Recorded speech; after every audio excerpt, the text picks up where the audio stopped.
And we are officially live. Welcome to the RC Network, episode 9. Hopefully, everyone is doing well. I've apologized for being absent on the Ravencast for the last few days because I was moving last week, so that's why you haven't seen me in a while.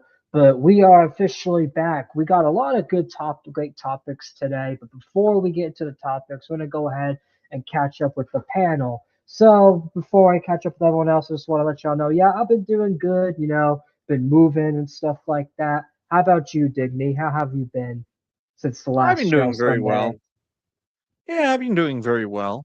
It's very odd. The worse the world gets, the better things get for me. So I'm doing very well. The world is not doing very well, but my standard of living has been unchanged for the past 20 years. So yeah, I but it's don't great to blame see everyone.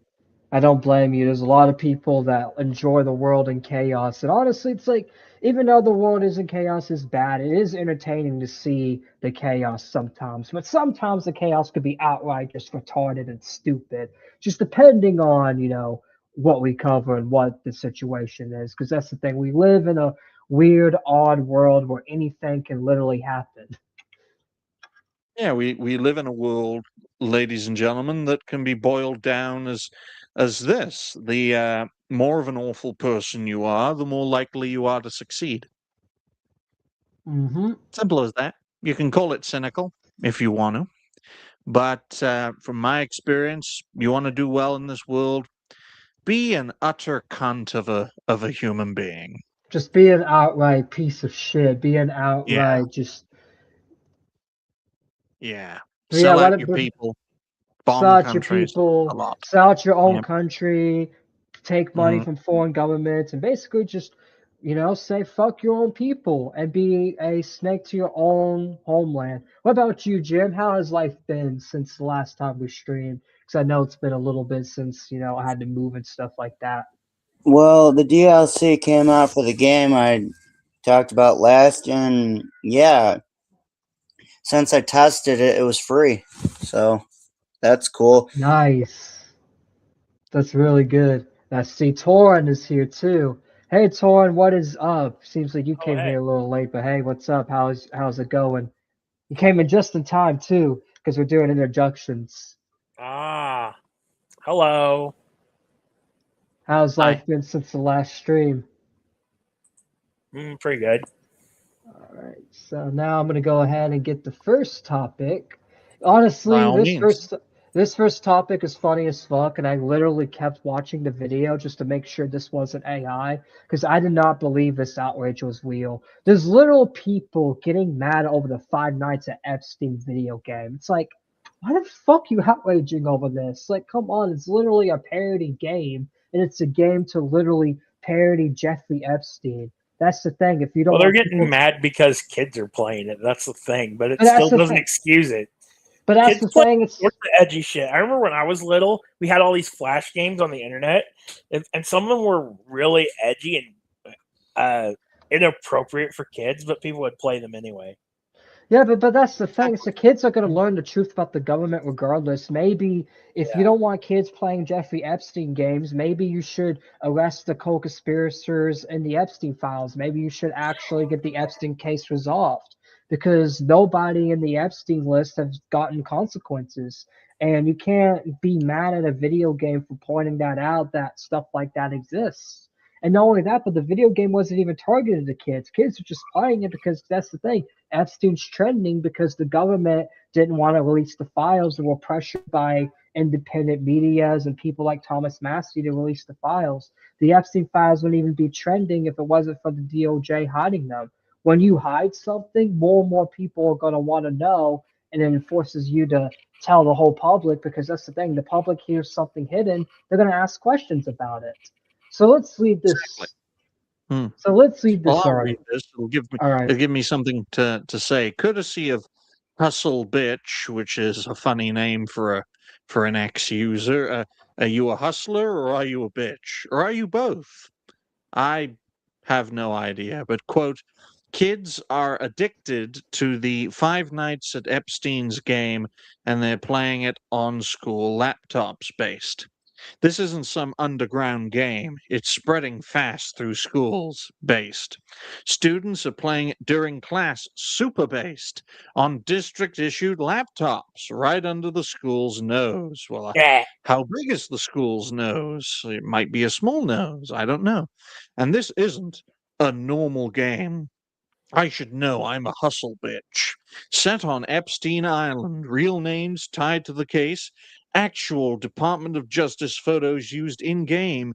Kids are treating it like entertainment based. Parents are finding out after their children have already seen it and can't unsee it based. Schools claim they've blocked it, in quotes, but students are bypassing filters in seconds with VPNs and proxy sites. Why? Because dinosaurs don't know how to drive a car in the same way that boomers don't know how technology works. So this isn't a one-off. It's a system failure happening in real time based. If this is what kids can access at school, what else is already getting through? Well, I can tell you a lot is getting through, so fix your shit, or the next generation, which will likely be browner, will fix it for you, even if So they y'all, are all retarded Somalians. Go ahead, Triton. so that's the thing. It's just like before we get into the video, it's just that alone. It's just like, bro, who gives a fuck? The kids, of course, they're gonna find it entertaining because that's the thing. Kids don't even know what right or wrong is, and they're just gonna find anything, even if it's something wrong, entertaining. And that's the thing. If you don't want kids to find Epstein entertaining, maybe the government shouldn't treat it as an entertaining thing because the government literally, like, they literally hid the Epstein files and made it some mystery. They made it to some mystery, and you know kids love mysteries. So yeah, of course kids are gonna wanna, play games like called Five Nights at Epstein because the Five Nights at Epstein games basically fulfills their imagination. And kids like imagination. They love, they just love mysteries. And the Epstein list is literally the biggest conspiracy of our time. So of course kids are gonna find it entertaining and want to know more about it. The fuck? Absolutely. And video games should exist where they document it and kids should be allowed to play it because that's the thing. Epstein is one of the biggest conspiracies going on in the world. And what do kids love more than anything right now? Conspiracies. When I was a 15, 14-year-old, what did I love? Conspiracy theories. What did I love? Stuff like this. What kind of games did I play? Stuff like this. I'm sorry to say, Triton, but if you In fact, I used shave to I used to play if, 9/11 games. I used to if, literally play if video games based off of 9/11 for I remember fuck's when I was a sake. kid, we had a game called War on Terror oh Yeah, dear, that was one of the for no. like games that I flash played. games. It was a flash game. And that's why they got rid of Flash games, Torrin. But at Triton, you shave that beard, you'll look like a 15-year-old, and you can Hey, infiltrate high schools. mind if I say something? Go ahead. Oh yeah. So they actually have when I was young, there was a mini clip game back in the day. It was called Bush Shootout 1 and 2. And let me just tell you, they were violent as hell. You go around killing, terrorists as they bust into the White House, and then you go on a mass slaughter spree. Mm. So, I But they're, mean, but they're yeah. terrorists, so that's okay. It's as simple as that, folks. It's Well, just you we, know we've Bill we've seen Clinton. this time and time again in recent years, okay? Older people who are, for the most part, dinosaurs who don't understand the modern world, and this happens time and time again. It'll happen to us when we're in our 60s and 70s, unless the orange cunt has his way and we all die in nuclear fire. We'll be like this near the end of the 21st century. When new technology is created, we don't fucking understand it, but the young people understand it. But when that time comes, people of our generation are going to be in charge, and we're going to try and regulate something we don't understand. It would be like having a dinosaur regulating a car. A dinosaur doesn't know what a car is. He has no concept of what a car is. In the same way that boomers don't really understand the internet, and we won't understand the multi-net that will come out at the end of the century. that will make the internet look like teletext. Now, if that actually becomes a thing, I'm not a time traveler. Okay? But of course, Five Nights at Epstein's, a parody or a satire of Five Nights at Freddy's. It's going to bring in new generations of people as long as the Epstein files are not resolved. It's not going to be resolved. Millions of people are going to die in the Middle East before it gets resolved. Literally. Nope. Literally, like your sons and daughters, like literally everyone is being deployed to the Middle East, and a lot of Americans, not just Americans, but a lot of millions of people are on both sides of the war are gonna die before the whole Epstein thing even thinks about getting resolved. It could take like 20 to And the 30 sad, years before this thing is resolved fully. It Triton, may never be guys, resolved. the sad thing about it is this isn't the first time such an instance has happened. When JFK was assassinated, shortly after, a few years later, the war in Vietnam really kicked off. Tens of thousands of Americans lost their lives, hundreds of thousands were permanently injured. When 9/11 happened, and there were questions raised about 9/11, what happened? The wars in Iraq and Afghanistan, then Iraq. This is usually what happens when great revelations and tragedies get revealed, right? And people ask questions. Well, a great way to avoid people asking questions is to start a major situation on the other side of the world to really stop any kind of discourse. It's happened time and time again, okay? When the United States in the 30s committed itself to isolationism, putting America first. Where have we heard that before? What was the response? We weakened our defenses in Hawaii, allowed the Japanese to attack at Pearl Harbor, dragged the United States into the Second World War, and in the process turned the USA into a superpower that was going toe to toe with the Soviet Union. And America has never put itself first since. This has Nope. happened time and time and time again. This is the fourth time this has happened in 90 years. It's because once America becomes a superpower, they think they're unstoppable and they think they could just make all these mistakes. They think they could Exactly. just give billions and billions of dollars to Israel, make all these weapons, and spend all this money without facing consequences because of this big superpower. But they don't understand. It's like that's how a lot of superpowers end up falling. That's why that's Exactly. how the Soviet Union fell. That's how the Roman Mhm. Empire fell. Ottoman, like every single big superpower in history got too cocky, didn't put the people first, didn't put the empire first, made stupid decisions, and then fell because of it. Because they fucked over their economy because they don't know what the fuck they're doing. Because as soon as they think they're winning and that they're the biggest superpower, they get careless. Well, some empires, gentlemen, can recover, such as Turkey. When the Ottoman Empire fell apart, all the European powers wanted to pick Turkey to pieces. Britain, France, Italy, even Greece wanted to take a bit of the Ottoman Empire. And the Turks rallied and secured what is now Turkey to this day, which also includes Istanbul, formerly Constantinople. Okay, so some empires can recover. The Ottoman example is a prime example. You look at the Soviet Union, which you brought up, Triton.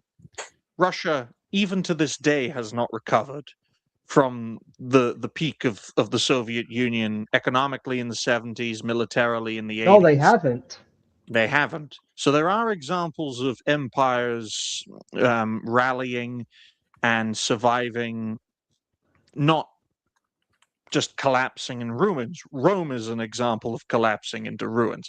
But from the Ottomans to the Turks is an example of how an empire can recover and rally. Whereas from the Soviet Union to Russia shows an example of an empire that still has not recovered to this day. In America's case, it's a bit different because unlike the Ottomans with Turkey or the Soviets with Russia, the United States doesn't have a core component like other great empires have. So for the British Empire, the core component was Britain. For the Soviet Empire, the core component was Russia. With the Ottomans, the core component was Turkey. America doesn't have that. You guys don't have a core component, one big nation that rallies all of its neighbors around it.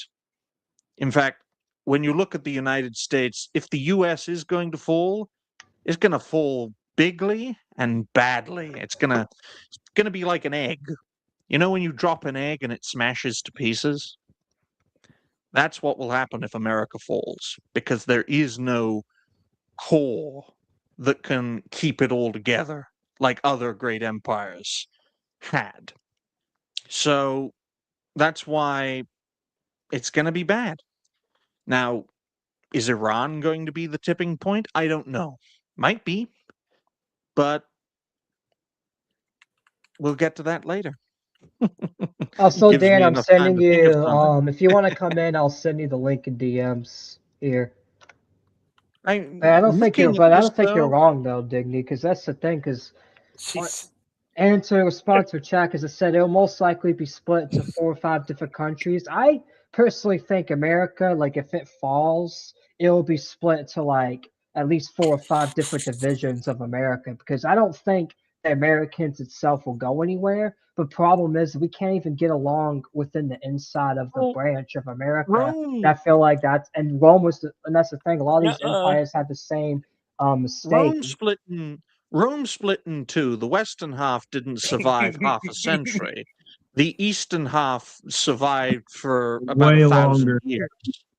Okay, and I want to make this perfectly clear. If the United States is going to fall and collapse, It's it will gonna be never like the recover. Western one, isn't it? I'm sorry? It's gonna be like the West Roman Empire. Swear to God, bro, we already have so many goddamn parallels. It's insane. Yeah, it's gonna break apart in the same way that an egg breaks apart when it falls to the ground. Now, I don't know if Iran is going to be the straw that breaks the camel's back, but I am of the opinion that if it keeps going like this, it's not a matter of if, it will be a But a matter of when. Yeah, when. Exactly. And that's the dangerous thing. It's not just dangerous for Americans. It's going to be dangerous for the entire world. Because Yeah, and as much as people don't want to accept that fact because they're trapped in the little bubble, it's going to be Exactly. fucking disaster for the entire world. Here's an example, right? Go So ahead. during 2008, we had a subprime mortgage scandal, right? We've had the subprime mortgage scandal. Anybody remember that shit? Oh, Well, yeah. guess what? It mainly affected Americans at first, but it was so bad it kind of affected the whole fucking world. Yep. The So, domino like, effect. people need It's to not just understand. militarily, it's also economically. Yeah, exactly. What people need to understand is, yeah, you can hate on America all you want. You can fucking like be, oh man, we can do whatever the fuck we want without America. America's just holding us down. Technically, that's true, but it's the stable anchor that's making sure that nothing else goes. Yeah, sure, it's holding you down, but it's the stable anchor that's holding you down, making sure you're grounded and not fucking breaking apart into a million pieces. Once we fall, a lot of y'all motherfuckers gonna fall too. What are y'all gonna do when we can't pay like $2 fucking billion for your annual defense budget that you don't pay yourself? What are y'all gonna do then? That's the irony. That's the irony. I honestly believe that NATO without the United States would have peaceful relations with the Russian Federation. I know. Oh, wait, hold on. Excuse me. Go ahead. So I've been quiet, but I've been listening to you and doing some things in the background. But I have actually something I can say on this. So NATO and the other, global like governmental type shit, like even the like China, South Korea, North Korea, Vietnam, Japan, if we were to like pull out of everything, right, and not give two shits, the world, let's just say, there would be such a bloodbath with everything because we're basically are what's keeping Japan from killing the other Asian nations. Like the whole Asian theater is held up by the U.S. more or less. Yeah. And that's what makes them. Same with and that's what NATO. makes them- Same that's with what makes NATO. them colonies, Jim. That does not make them independent nations. If your nation is entirely dependent over its very survival on another nation, not an independent nation. Japan's not an independent nation. Neither is South Korea. Neither is Taiwan. Neither is the Philippines. Right? They would all By be that under metric, there's actually no fear. such thing as an independent nation because every nation in the modern age requires another nation to supplement it in some way. Oh, hey Dan, Yes. good to see you. Yes, been on because here the for a last minute. time that wasn't the case, 3 nations tried their best to wipe out anyone who stood in their way. All of those 3 nations are now bitch cucked to the United States, which is very ironic when you think about it. It's ironic. The same Gaming ones that trend with cucked children themselves sparking are the ones outrage, that run it. startling. Go ahead. All right, so I'm gonna go ahead. Wait, hold on. For some reason, the sound's not working on here. Hold on. Gaming trend with children sparking. Well, that's weird. I It's can hear. working for us. I can hear it. I can hear it. Yeah. Sparking outrage for some I can't hear it on my end. That's so weird. What the fuck? parents in a Utah school district. That game, 5 nights at Epstein's. Our Jake White spoke with a concerned parent who wants schools now to get involved.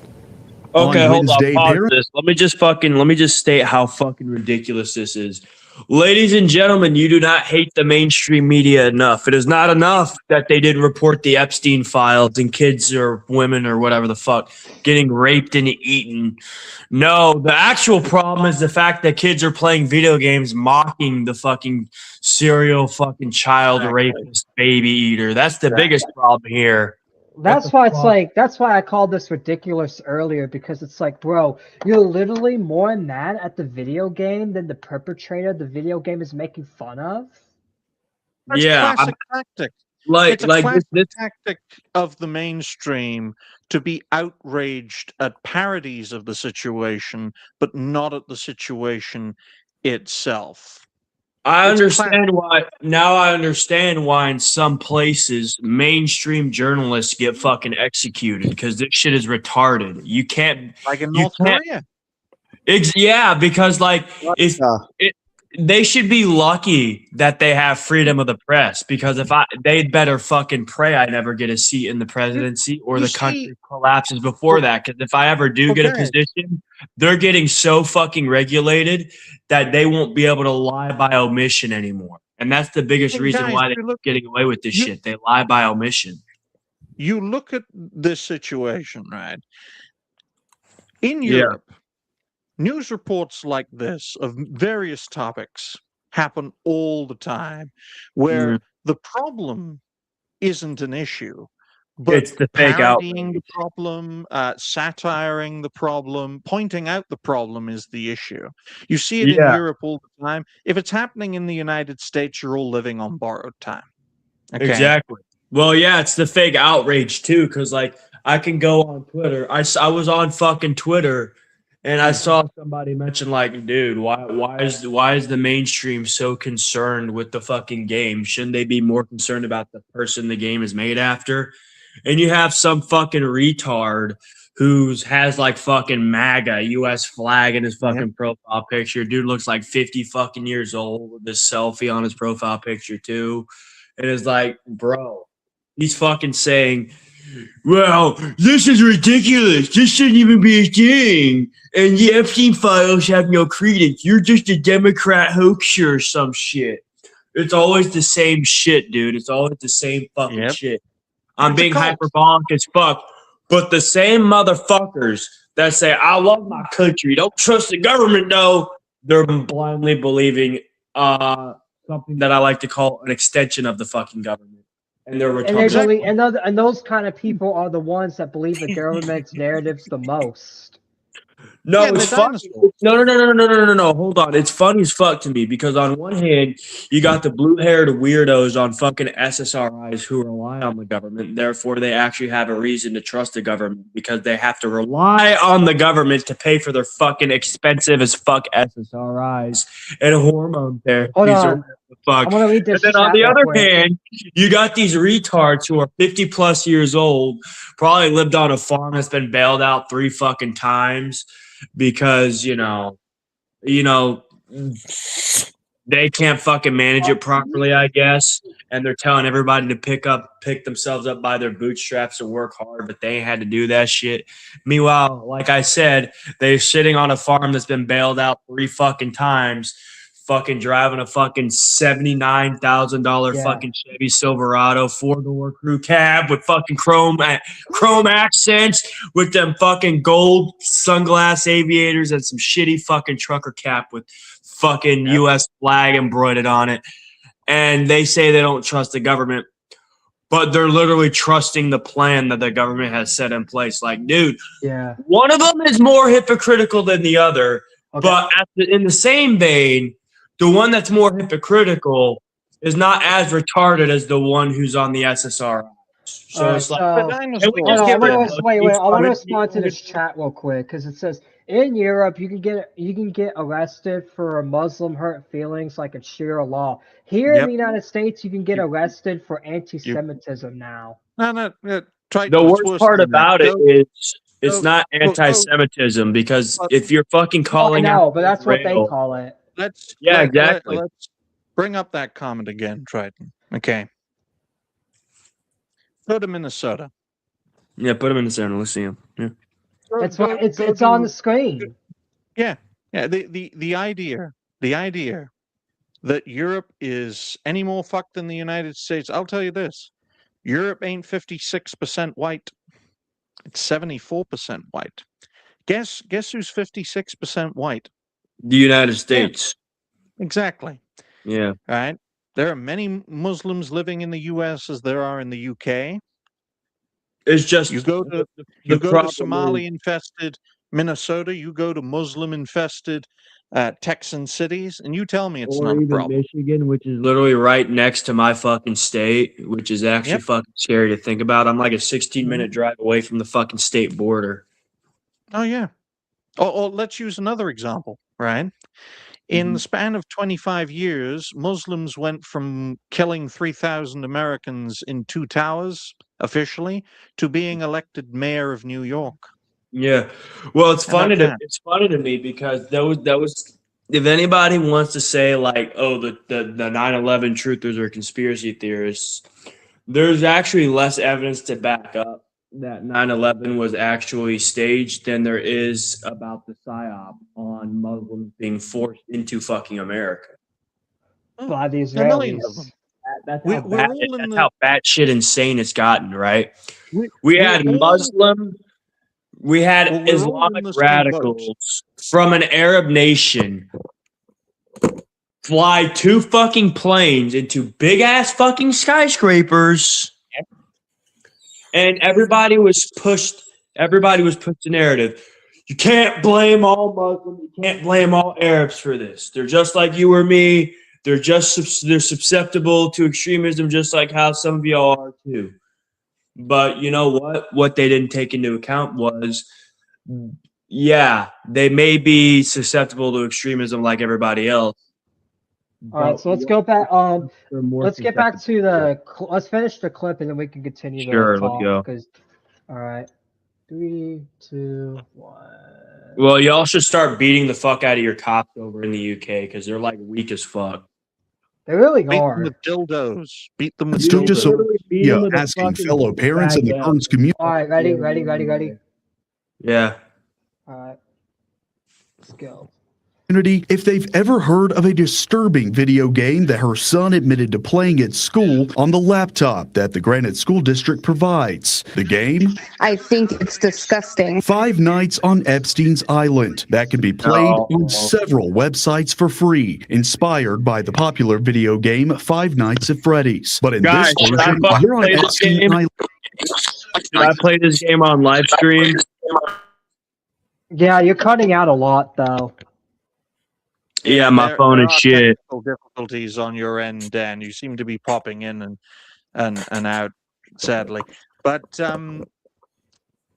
I think we all get the point. Dinosaurs. It's not don't just him, it's understand the also moral my end All of right, too. this better, y'all. Better. Ugh. All right. Anyways, get back to the show. Well, I I'm just want trying to to, know. I'm trying to Oh my fix god. shit. Is this Okay. better, Okay. bro? Is this better? Am I cutting out? Yeah, it's better. Anyways. Hey, play the video then. I gotta get my nails. Oh my god. Anyways, it's just I don't understand like why they're overreacting over this video game, saying, "Oh, this is an unhinged video game. This is a video game like my child's playing this awful video game." It's like, who gives a fuck? It's just a video game. It's a video game documenting conspiracies. I know Actual why, Triton. conspiracies. Go ahead. I know why. Yeah, but It's I wasn't because done. it's free. It's free. You It's- guys saw it. You saw the clip, how it's freely available on websites.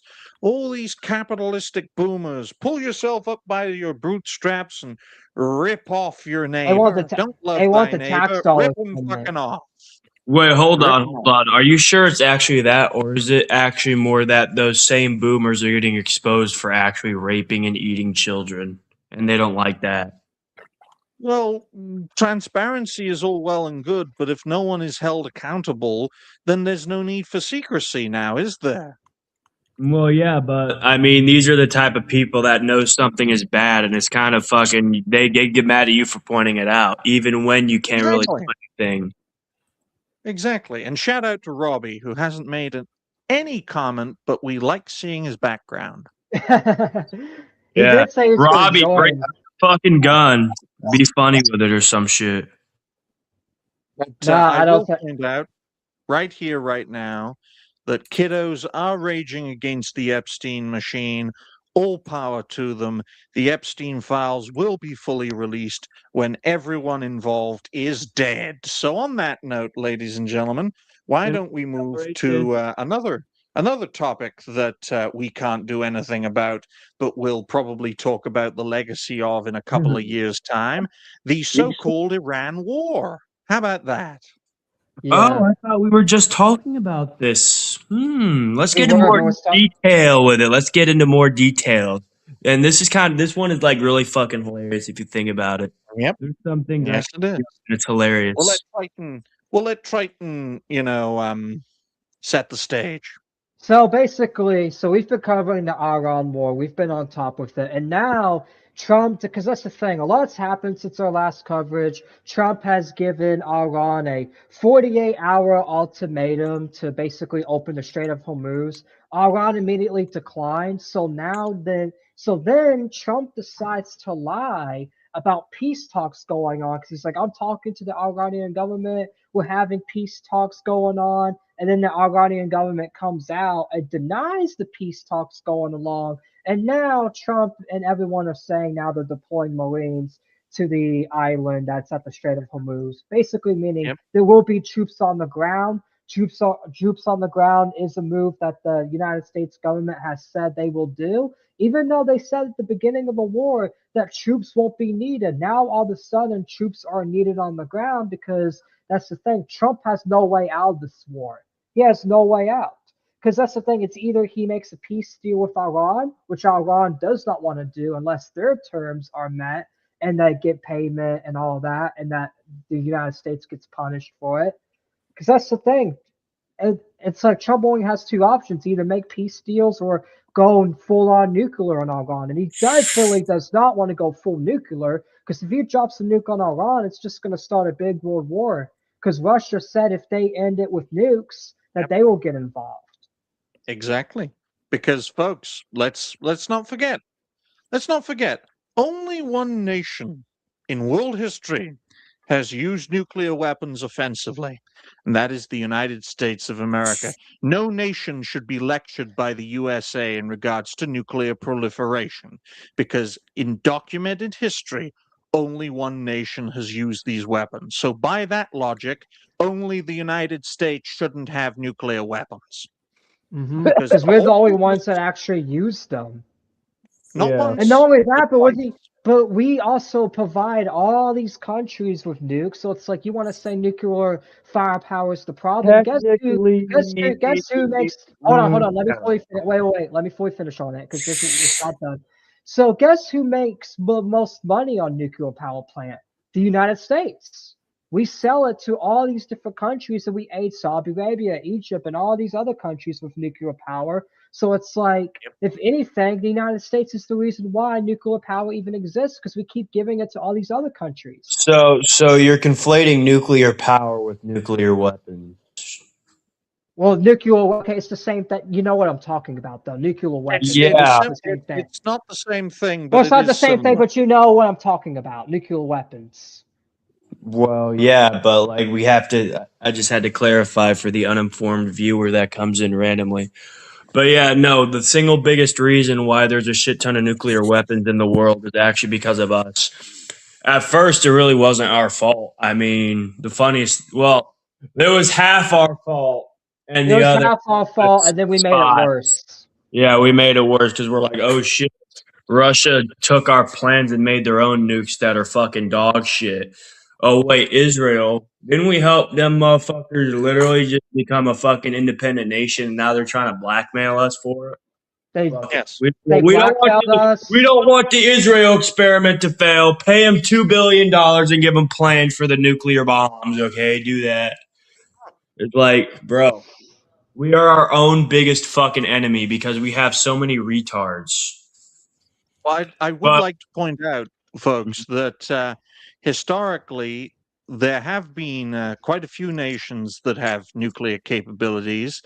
Of course, the biggest examples would be the United States and Russia, formerly the Soviet Union, but it also includes Britain, France, China, North Korea, Israel, obviously, and maybe Iran. I don't know. Yeah, As Pakistan and India are also on that list, by the way.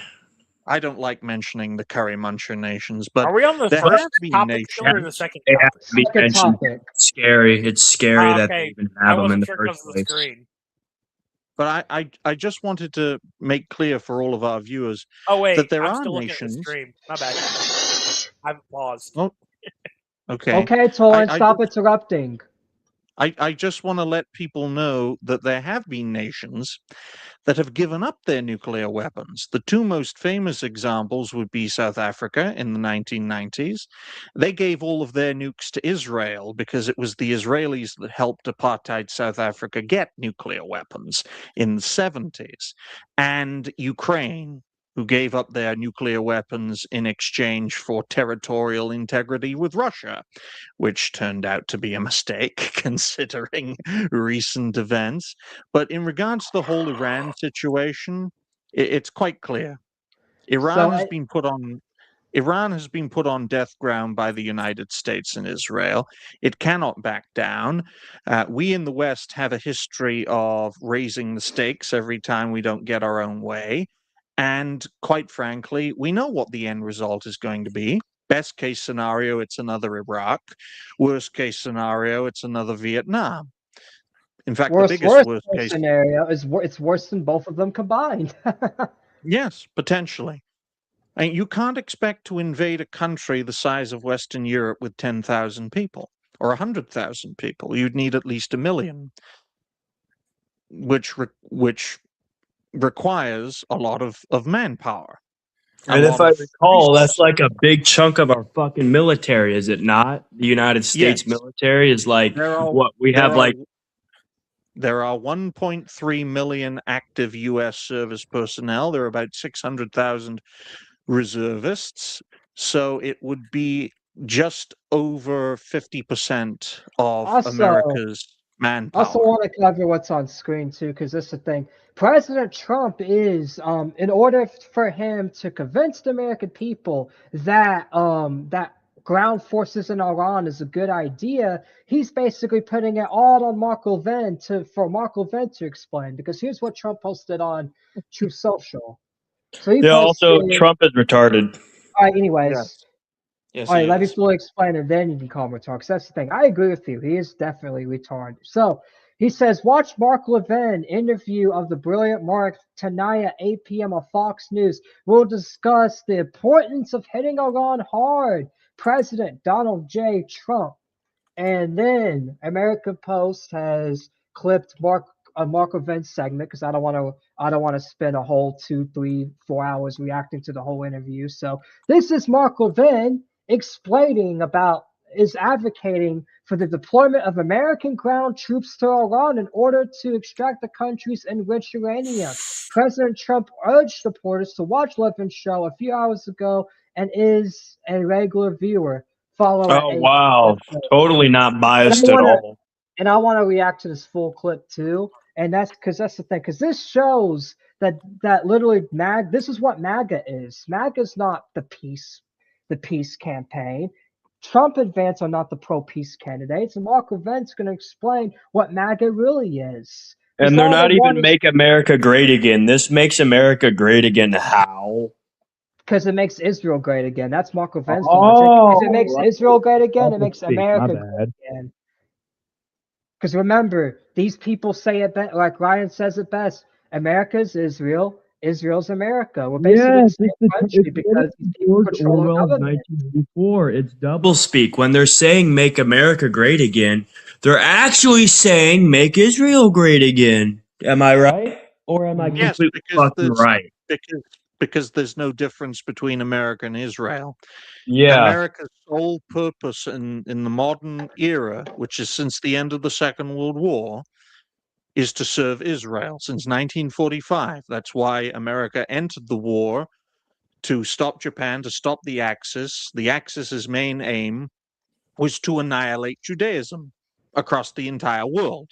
Didn't they declare war? Did Judea declare war on Germany once they started some shit? Yeah. Yes, and Germany. So if anything, they had a fucking coming. They declared war in the first place, and they're acting like they're fucking surprised. And Germany responded in kind, allying with the Italian and Japanese empires. And if Germany had succeeded in Europe, I would have had no doubt that the United States would have been invaded by the Axis with the sole purpose of annihilating the supposed Great Satan. But that didn't happen. And here we are today. Now let's listen to some whiny Jew who believes everyone on this panel should die for a parasitic nation. The president has to, people are bringing information to him, and he has to worry about all these things. Now, one other thing, troops on the ground. He said no troops on the ground. I don't remember that in any campaign speech either. But why would we need troops on the ground? Well, there's a lot of reasons. And we wouldn't need 300,000 of them. It's this uranium. Yeah, you just need fucking 1 million, you fucking bald fucking freak. See, he lies because he said that Trump's never said that in his campaign. Yeah, he literally did. Trump has said multiple times that he didn't want boots on the ground. Before he campaigned for his first term, he was saying that if Obama won the election, that we would be in war with Iran. And he said that we shouldn't be in war with Iran because of the mistake we did with Iraq. Trump has literally said said multiple times that the war in Iran would literally damage America's economy, and that's not in American interest to fight Iran. But yet he flipped whenever the Jews bought him out. Don't you find it funny how Trump was saying that, and then you go on some pro Donald Trump fan page, and they're like, "Yo, dude, Trump never said never to go to war with Iran." So basically, Trump was just lying and flip flopping and fucking talking and saying nothing. Basically, they're admitting that.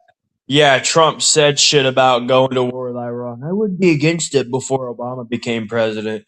Then Obama became president, and then he had an issue. Then he became president and didn't have an issue. Then Biden became president. Then he had an issue. Then he became president again, and now he doesn't have an issue. So you're literally proving to us that maybe the libtards were completely fucking right about him being a lying, flip-flopping fucking retard. Maybe the libtards were kind of a little bit more right in this regard than the MAGA-tards. I mean, come on. You're literally having to give. You're forcing me to give a fucking point to blue-haired liberal retards on SSRIs. I don't want to fucking do it, but I'm doing it because it needs to be done. What the fuck? Let's put it this way, folks. The libtards put the socialism in National Socialism. This is what a lot of people don't seem to understand in this day and age. The only way to destroy the uniparty in the center is through a coalition that forms the anti-center. Because politics is not a line, it's not a horseshoe, it's a fucking circle. That's why we keep going round and round in circles, pushing us forward into the future, thereby forming the coil of history, which explains why things rise and why things fall. It's great to see Robbie. I love your background. It's fantastic. It's so American. But instead, we've got this whiny bastard, not you, Robbie, but Mark Levin, who thinks he can use America as a puppet on a string. Well, when the American empire collapses, there is no host strong enough for Israel to latch onto. The Chinese have made it clear that they will not be puppets to the Jews. India is too much of a shithole to be a worthwhile host. And quite frankly, no other nation or people have the potential to be parasitically useful to these people. So Also, if Iran even if holds they out, did, also not to mention, even if they did, they would probably fucking say no and just fucking bomb Israel after seeing what happened to us and how it happened so fast, despite how fucking strong we were. It's like, bro, I could have all the people in the fucking world supporting this little fucking nation, but like once they start puppeteering us, that ain't even gonna help. Some godly force is gonna send an alien invasion force to fuck it all up. Yes, there's already been an alien invasion. They landed in Tel Aviv first. But go ahead, Triton. Why don't you play the rest of this clip? All right, will do. Too. We've got to get the uranium.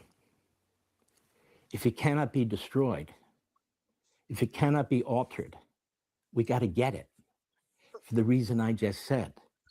Why are you going to poison white children with fucking cancer? Sophisticated missiles. So you need to get to the uranium. That's why I'm reading in the paper, we're talking about the 82nd Airborne, we're talking about these various special forces and the various...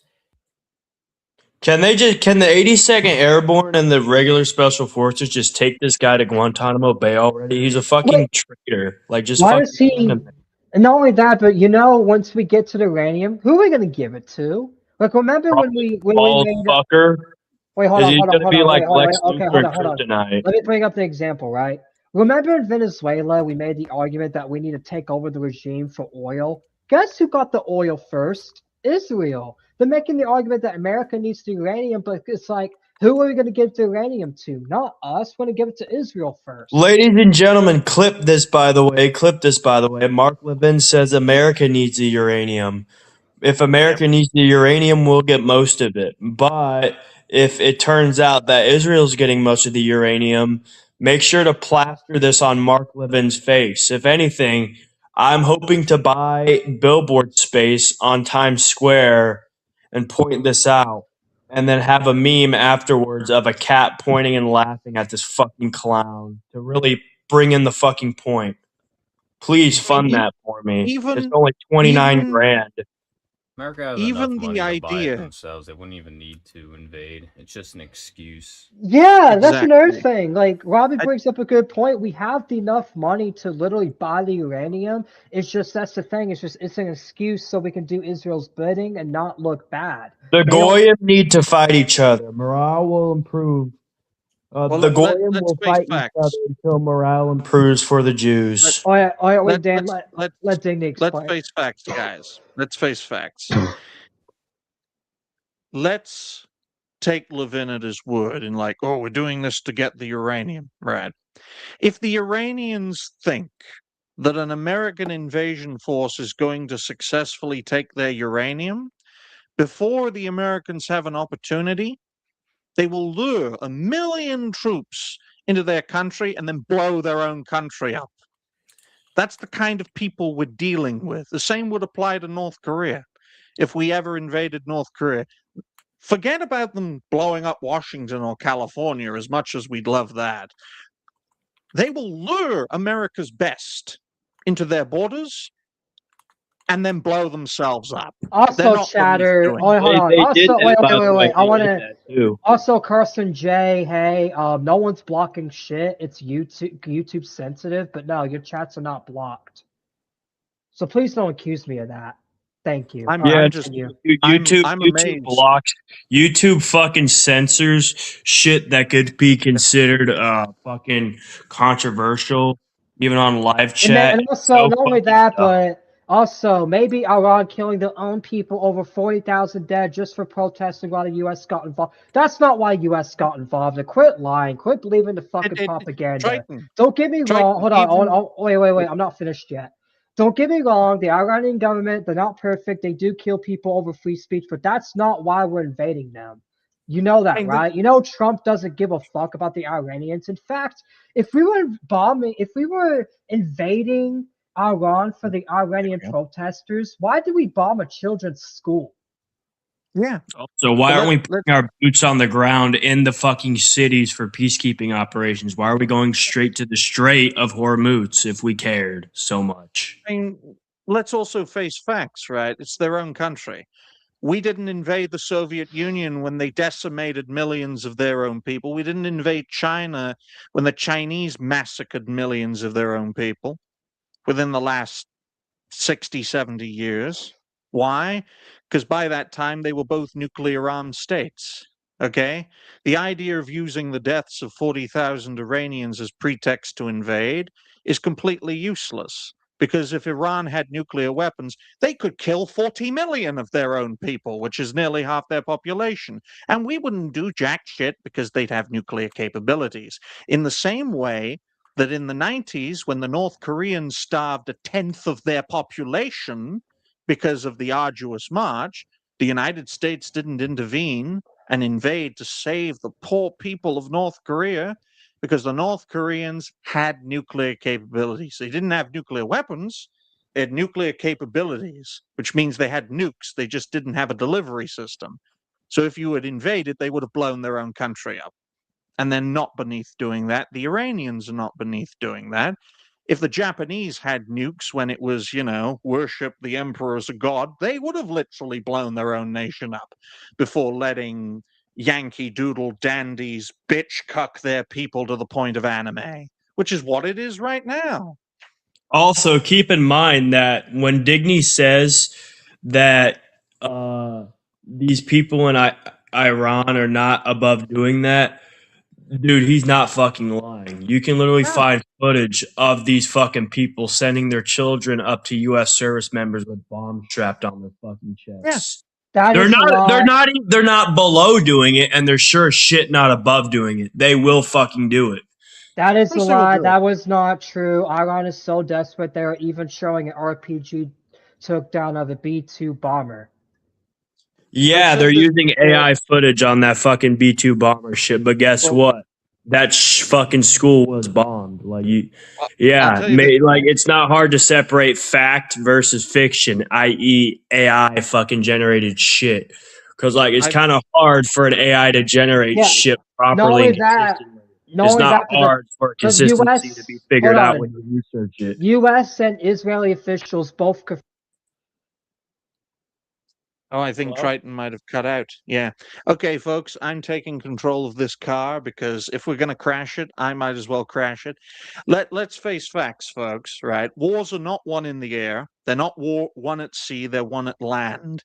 And even under the scenario where the United States steamrolls Iran like it did Iraq, like it did Afghanistan all those years ago, the best case scenario, you're going to have to occupy a landmass with 90 million people, pissed off people, and a landmass the size of Western Europe. That's going to take an occupation force of at least 1 million people.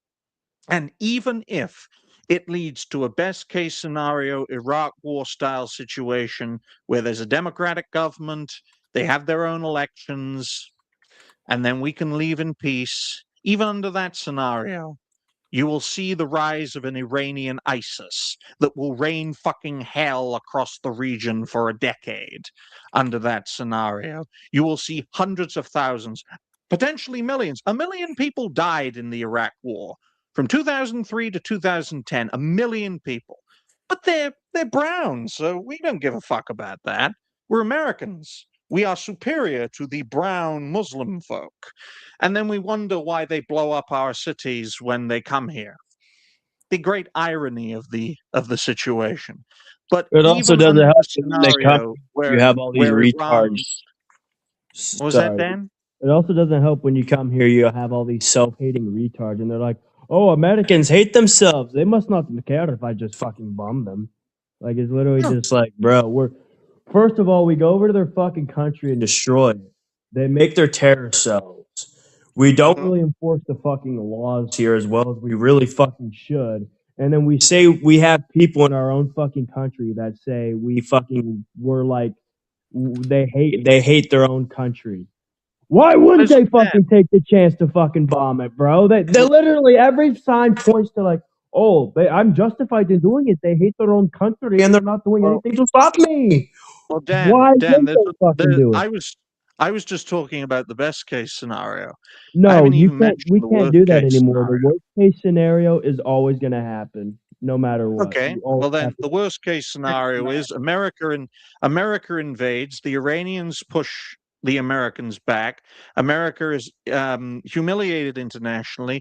Iran gets nuclear capabilities, nukes Israel. Israel then nukes Iran, and then we have nuclear World War III. Everyone dies, and this motherfucker can die with us. That will be the worst case scenario, and that will Yep. all happen by the end of the decade.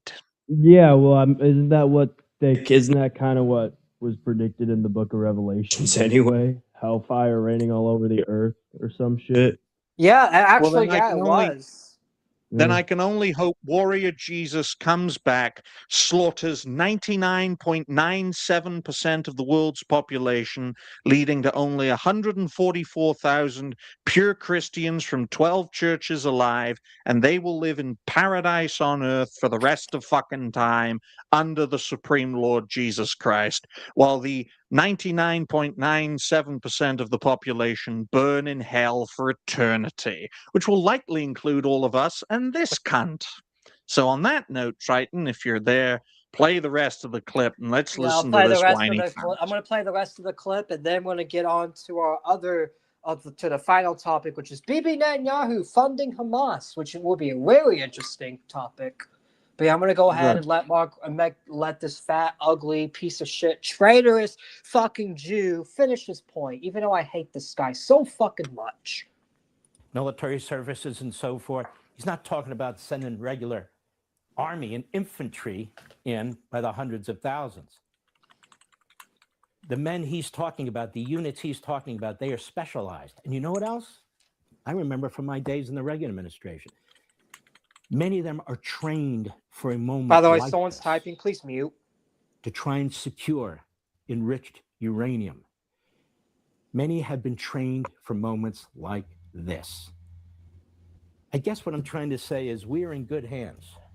No, not with Allstate, but with President Trump, because he's a man with enormous intelligence, enormous common sense. He's not an ideologue. He doesn't run around with slogans. He's prudential.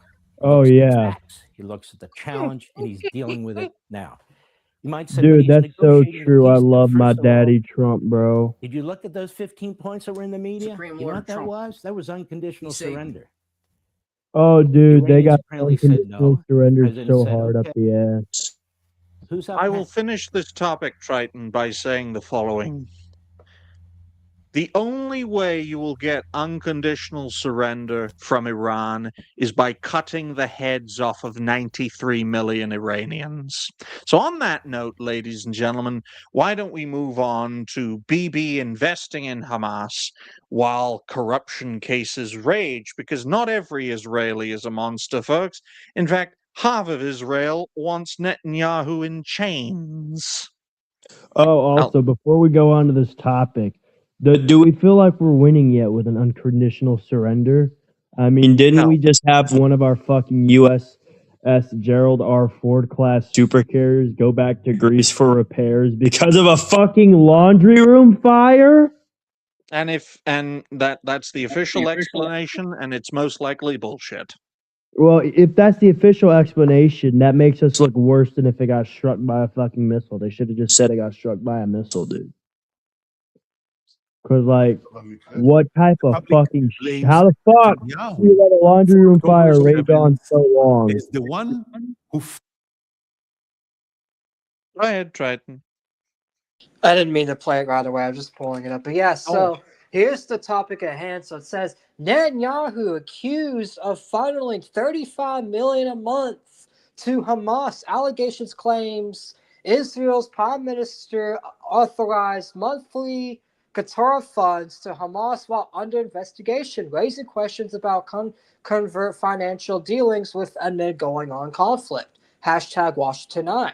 Now let's go ahead and get to the clip because I feel like this clip is very damning because this is Bibi Netanyahu's own words basically admitting that he funded Hamas, the terrorist organization. Now, before we get into this clip, let's just ask, why is he funding the #1 terrorist organization that's killing his own people? That's anti-Semitism. And that's I bet you that's what that one Carson dude's gonna say. Oh, you're just being anti-Semitic. You guys are not spreading the facts, but it's like this is literally his own words. But that's the thing. I want someone to actually, if not I can, but explain why would Bibi Netanyahu fund the #1 terrorist organization that's killed his people that did October 7th? Well, yeah, but I want to mention something before we start this video. Well, I still want someone to answer the question. How much can we guarantee that whatever this you is mention? I want someone to answer the question. Right now, I'm looking at the video. I can try my best. I can look at the video right now, and it's most of these surrounding sorry, Dan, I backgrounds can't very fucking understand. consistent. You sound like you're underwater. Fuck. How can we guarantee most of this fucking video isn't actually AI generated? It's not. You could say that about a lot of topics these that's days. the thing. Tucker Carlson himself confirmed this was real footage. Well, yeah, I mean, the AI can't get the background that consistent, so it more than likely is real. Did you just say Israel? But no, I think I can answer your question, Triton. It's quite simple, right? Wartime leaders can't be unelected, right? As in, they can't get removed from power. I mean, when Churchill was prime minister, he was prime minister throughout the Second World War. And when the war ended and they had an election, he lost because Britain didn't want a wartime leader in peacetime. They'd rather elect a fucking administrator, a glorified administrator as prime minister. And the same applies to Netanyahu. As long as the wars continue, whether it's against Hamas or the wider Palestinian cause or against Lebanon, which is why Israel has invaded South Lebanon for the upteenth fucking time, or going to war with Iran as someone's bomb is about to go off, I have no idea. But as long as Israel is in a state of war, as the bomb is about to go off again. Is there an Israeli on this panel, folks? Because I have a feeling this show's about to blow up. Whoever has notifications on, please mute yourself until they stop going off. Anyways, no, it's me. It's just once. This is my brother. Oh, okay. I will make it clear, though, right here, right now, that as long as Israel is in a state of war, Benjamin Netanyahu will remain in power. And that's why he funded Hamas, so Hamas can get the funding it needs so it can be powerful enough to start a war with so he can stay in power. Because he knows what happens. As soon as he gets stripped of his powers, he knows what's going to happen. He's going to get jailed for corruption because a lot of people in the Israeli government, they don't like his ass. They want him out. And that's why he's doing all these wars so he can stay in power. And he even thinks sacrificing his own people to create October 7th is a good idea just so he could stay in power. And that's just the facts. As he did this, he funded Hamas so he can stay in power, so he has an excuse to continue the war on quote-unquote terror. Well, Miriam Anderson made it very clear in a as a weapon. It's been used a lot. Well, that's the thing about fear. It only works for so long. But speaking of fear, Miriam That's Andelson why you made it gotta very create clear. new situations every now and then. Well, Israel hasn't won every war it's been in. Type in the Yom Kippur War for more information, folks. But I'd just like to point out that Miriam Andelson made it very clear in an interview similar to the one Netanyahu is going through here, that if this information got up, she would be killed. Now, this lady is a billionaire, is an Israeli billionaire. Who is more powerful than an Israeli billionaire? We'd like to say Netanyahu, but unfortunately, folks, the most powerful people thrive in the shadows. Right, the most powerful people are never seen by cameras. It's the ultimate dark forest. We don't even know who hypothesis. these people are. Like, nobody in the public's ever seen them or recognized them as Exactly. a shadow power, because that's the thing. They're hidden powers just so they can pull the strings without having any consequences. Yes, because you can't kill a shadow. Quite You simply. can't kill someone. You can't kill or punish someone if you don't know what they're doing. The best way to figure out who these people are is to find out all 90 fucking passports to 90 different fucking countries they have on file. Well, let's go ahead and let's play this video and see Bibi Netanyahu out of his own mouth admitting that he's funded Hamas. And in fact, in this video surveillance, he even mentions that if this got out, that he would be in really big trouble, just like how Mania Emelson Go did for a too. minute. אבל אנחנו שולטים על גובה הלהבות, תרתי משמע. עכשיו, במקרה של נמרוד... The public blames Netanyahu for October 7th as the one who fed the beast. He did not create Hamas, but he fed it.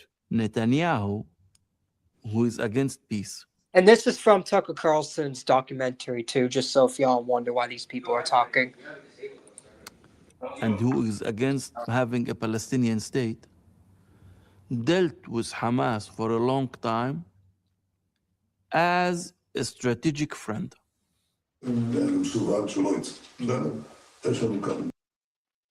This is confidential and it cannot be leaked. Because, see, he knows. See, that's why I believe the video is 100% real. Because, see, this guy knows that he's going to get in trouble if this is leaked or it's found out that he was literally the one funding Hamas behind the scenes. He used Hamas as an excuse to kill all these innocent people in Palestine for literally ever since October 7th. He used Hamas as an excuse. But now we know that he's funding the excuse. It's like, did he really have a right to kill all those innocent people in Gaza and the West Bank? Now that we know that he was literally funding these people that he was supposedly going after? שכנים, הם אויבים מרים שלהם. אני מעביר להם מסרים כל הזמן. אני מטעה אותם, אני מעריך להם, אני מהתל בהם, משקר להם, ואחר כך נותן להם מכות על הראש. It was important for him to keep Gaza under the control of Hamas and keeping the West Bank under the control of Fatah. If you keep the West Bank and Gaza under these control of Hamas and these terrorist groups, it literally gives Bibi Netanyahu a reason to go and kill all the innocent Palestinians that are there, because then he can literally just say they're Hamas, and that's what he's been doing. Every time like a misfire happens, he just said, it's Hamas, or Hamas did. He's literally using Hamas as a shield to go and kill innocent people. And that's why I feel like this should definitely be known that Bibi Netanyahu did fund Hamas under Qatar, because guess what? He's used Hamas as an excuse to go and kill thousands of innocent people. And it's like, bro, why are you killing these people when you're the one funding these terrorist groups? And he's only using these terrorist groups as a scapegoat just so he can have an excuse to go kill innocent people. So yeah, to everyone that says Hamas is the problem and that it's the terrorist groups that are the reason why the Palestinians got killed, this literally destroys your argument when Bibi Netanyahu is literally funding these people to take over Gaza, to take over the West Bank, just so he can go and kill the innocents that have resided there for thousands and thousands of years. But now, what was you going to say, Robbie? I was saying they're using it as a false flag so they can have an excuse to ravage homes and take land and resources. That's pretty much the entire point of it, and then drag the U.S. into it for usually assistance because they really can't do shit by themselves. So any war they start, they have to pull in American soldiers and use them as cannon fodders in these stupid battles and wars. And people are getting tired of it. They're getting tired of it. Finally, after so long, people are getting tired of it. You talk about peace in the Middle East, folks. There was hundreds of years of peace in the Middle East under the Ottoman Empire. Sure, it wasn't ideal living under the thumb of the Ottomans. They are, of course, Turks and Arabs don't really get along, but there weren't all these endless wars. The reason why there are all these endless wars in the Middle East is twofold. One of those folds is, of course, Israel. By the way, dumbass in chat, the clip's not done yet. Mm-hmm. But another fold we have to consider is that countries like Lebanon, Syria, Jordan, Israel, even the state of mandatory Palestine, right? Even the states like Saudi Arabia, all the Gulf states, all of their borders exist because the European powers carved up the Ottoman Empire and its tributaries after the First World War. It's as simple as that, right? Countries like Bahrain, Qatar, the United Arab Emirates, Oman, most of Yemen, they were all British colonies up until the 60s and 70s. A lot of people don't realize that, unfortunately. Saudi Arabia would literally not exist without the Western world through their support of us against the Ottomans. Quite simply. All right, I'm gonna finish. I'm gonna go ahead, finish this clip, and then after that, we can give final perspectives on that. And then after that, we can talk about future plans. And preventing them from being united in any way. In order to do so, Netanyahu was all the time helping Hamas to survive.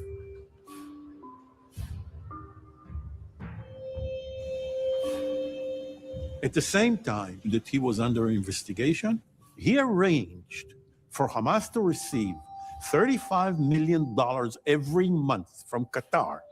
Netanyahu can't give the money by himself. And in fact, too, I see some people say Qatar is lying and all that. Qatar has came out, because I've seen this on Twitter. Qatar has came out with the official letter from Bibi Netanyahu, because they know how Bibi Netanyahu is, and they know he's going to lie. It's literally written in signature that Bibi Netanyahu requested Qatar to fund Hamas $35 million. And it's just like, why? Like, well, we know why, but it's just like, come on, like, how does this look to your people? Like, once the Israelis find out that you were basically funding the enemy and helping the enemy survive, even though we're trying to attack the enemy. Like, a lot of people ain't going to trust Bibi after this anymore at all. Well, and people why don't trust him after this because he's literally funding the enemy. Why don't we take a look at it from the Palestinian perspective? The fact that Hamas have been taking Israeli money is nothing short of a great betrayal. Nothing short of a great betrayal, folks. And I think the pro-Israeli nature of the West is so intrinsically deep that we instinctively look at things from an Israeli perspective, which is the most insidious and sickening thing of all.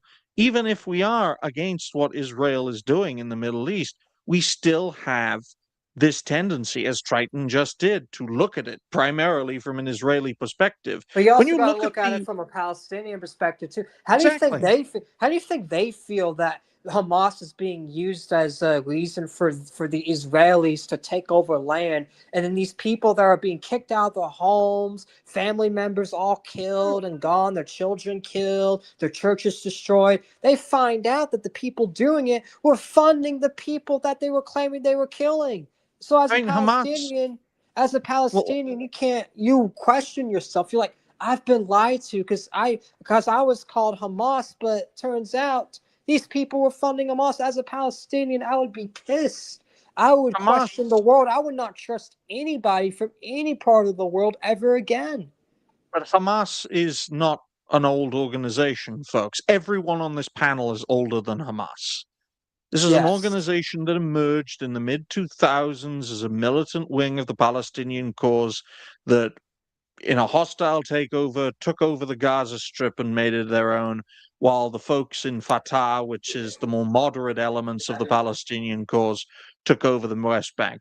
Fatah are feckless, Hamas are ludicrous, okay? Ever since the Palestinian cause divided after the downfall of the PLO, they have been feckless and useless. And a reason they've been feckless and useless is because the Israelis have been bribing their leadership, buying off the leaders with treasure and wiping out the population through blood, sweat, toil, and tears. It's as simple as that. It's as simple as that. We'll go ahead and finish this. Because honestly, this just pisses me off though. Because that's the thing. Because a lot of people don't really know this. Because a lot of people assume I was just always anti-Israel. Back when the October 7th attack happened, I was pro-Israel originally. I was like, damn, this happened to Israel from this terrorist. We got to destroy all the terrorists. And then now, years later, finding out that Israel funded those terrorists and planned all this, it's just like, bro, it makes me feel like that I was lied to. I was lied to by the Israelis. I was lied to by my own government. Like, that's the thing. Americans, Palestinians, Israelis, like, all of our perspectives are really important because this lie affects us all. It affects the Palestinians dearly because the reason why their homes were even destroyed in the first place is because Israel's funding Hamas to take over their lands in the first place. Hamas would have never showed up in Gaza if they wasn't funded to. I just want to put it this way, guys, right? America pays in treasure for the most part. It's going to pay in blood soon enough. But the Arabs pay in blood for the most part. At the end of the day, we're all paying something to Israel and in particular to Benjamin Netanyahu. Thankfully, more and more people have become aware of this injustice and are campaigning against it, regardless of ideology, left wing, right wing. It's not an issue here. And the issue is this bloodthirsty regime has to be destroyed. It does not need to be negotiated with. It needs to be destroyed. You can complain all day long about the Iranians killing tens of thousands of their own people. You can make that claim. But you can also make the claim that the Israeli government, primarily under the leadership of Benjamin Netanyahu, has slaughtered just as many, if not more people than the Iranian regime has. So by rights, America should be destroying Iran and Israel. But we know that's not going to happen. We know that's not going to happen. I know for a fact that if Iran destroyed the state of Israel, then the new state of Israel would be the United States of America, where 9 million Jews live. And that will become Israel. And you will all be servants to your Israeli masters, whether you like it or not. It's quite simple. And if anyone stands in the way of that system, they are isolated, condemned, sanctioned, embargoed, starved until they bend the knee. Or wiped out and split in half, And if like they Germany don't bend the was. knee, there's just some cases just straight up killed, just depending on the situation. And look at Germany, Triton. Germany offered the biggest resistance. Not only was the nation destroyed and its ideology wiped out, the country was split in fucking two. 33% of that country split in two was given to a foreign country in fucking Poland, which also took 16% of Germany in the conflict prior. It was the ultimate punishment. Not only are we going to destroy your country, not only are we going to destroy your ideology, we're also going to give 50% of your old country to Poland, and then we're going to split your country in half between capitalism and communism for 45 years, only then to allow you to be united. But only about 60% of your country is actually German, because the other 40% belongs to Poland and Russia now. If you And not resist only us that, again, but Germany's also, even still, they're super restricted. In fact, you just making Nazi jokes and go to jail over there. Yes. Excuse me. Yeah, and that was merciful. The next time Germany steps out of line, there won't be a Germany. Likewise with Italy. Likewise with Japan. Likewise with any nation that dares stand in the way of the true masters of this fallen, broken world. So good luck, America. Good luck. Good luck indeed. Mm. Good Take luck blind indeed, because we allegiance need to we a need foreign all the country. luck we can get. Of course. That's pretty much the problem, is just blind allegiance to one side without thinking of the other side's perspective. We're looking at least both. It's just one-sided. Yeah, and that's the thing. So we can't just look at things based off just one side, because that's how we get people like Carlson, Jay, Hay in chat, basically just one side. And that's the thing. He's allowed to have whatever opinions he wants. That's why I'm not banning him or anything like that. But it's just like, that's why you can't just believe one side. You have to be skeptical. Do I believe everything their audience say? No, because I know they're liars and I know they're shady and I know they have their own skeletons in the closet. But just because Iran is shady and the Iranian government is corrupted, does that mean the Israeli government's good? Nope. You can have two evil governments fighting each other and criticize both of them and not take a side. Well, let's put it this way. America doesn't have to take a side, folks. How about the United States evacuate all of its military bases throughout the Middle East and the entire world, expel the 9 million Jews that live in the United States, expel the nearly 4 million Muslims that live in the United States, pursue the idea of Fortress America, and have nothing to do with the rest of the world ever again. Then, under that mindset, you don't have to support anyone. Nope. That's basically what Sweden does. That's why a lot of these countries that have been neutral over these thousands of years. Why do you think Sweden never got involved in the world wars? Because they've had this neutrality policy. Not only that, but they isolated themselves against the rest of the world because they don't care about foreign affairs. And I feel like if the United States stopped caring about foreign affairs, we would be a much better country. Oh yeah, yeah. America would be a much better country in a much worse world. 100%. As simple as that. Now I'm going to go ahead and finish this final few seconds of the clip. Go ahead. You there, Triton? Go ahead. Hamas. You cannot even transfer this money through banks because even the banks don't want to cooperate. So you, the Israeli Prime Minister, needs to beg this small and very rich country, Qatar, to give money to our enemy. These suitcases of money was given to Hamas under the request of Benjamin Netanyahu. Ridiculous. And that's the end of that. Ridiculous. It's really ridiculous. It's like, bro, it's like couldn't make it up. Huh? Couldn't make it up. You can't make you it up. Write No, you this can't. In a story. You couldn't. No one would believe it. No one would believe it. In fact, just like that Carlson person in chat, he doesn't believe it.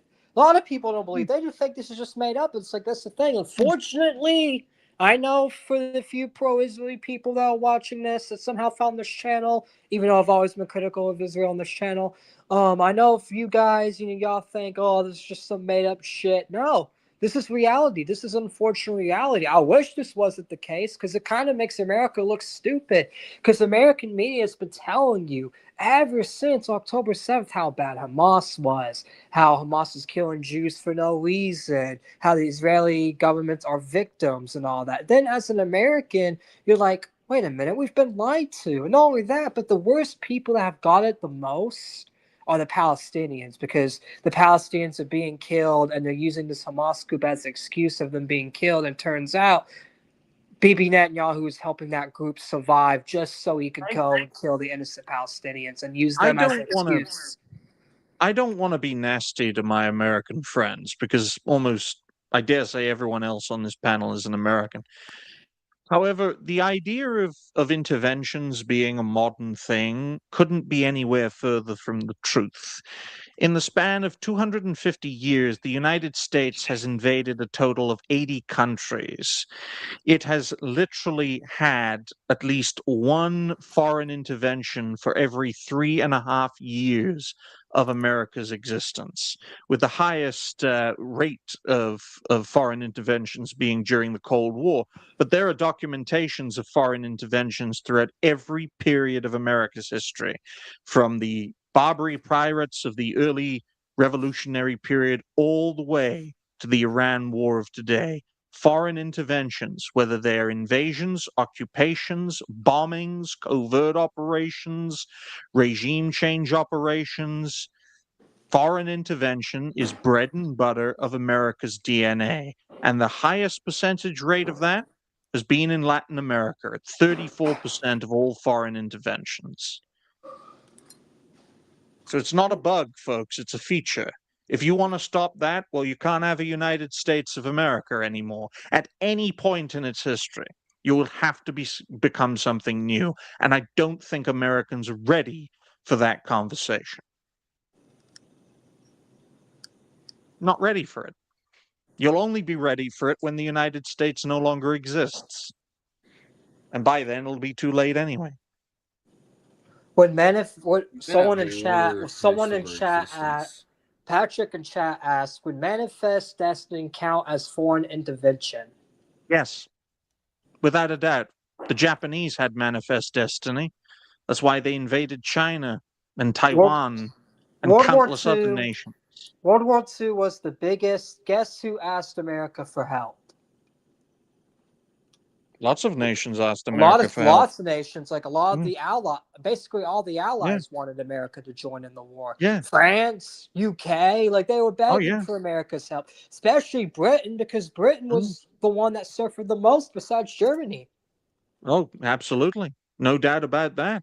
In fact, technically, which I don't mean to, this may sound disrespectful since you are British, but technically, no, it's fine. America, it's fine. we literally bailed you out of the war. America basically bailed Britain out of the war by giving y'all money to pay off your debts. Y'all basically were your get out of jail free card. And in exchange, we handed our empire to yours. We handed our empire to yours. You became our successor. And ultimately, together, we succeeded in stopping the Soviet Union from becoming the world's great power. The roles between UK and America basically flipped. Now we are the superpower, and UK's the minority superpower now. But now it's flipped.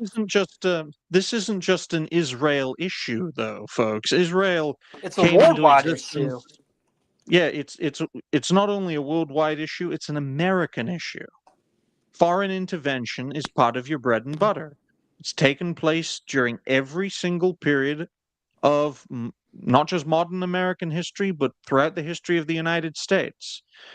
A great example would be before the First World War, in terms of America's invasions and occupations of Cuba, Nicaragua, Panama, the Dominican Republic, Haiti.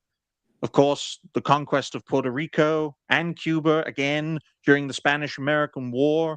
All of this predates Israel. All of this predates the two world wars. So this isn't just an Israel problem. This isn't just America's a superpower problem.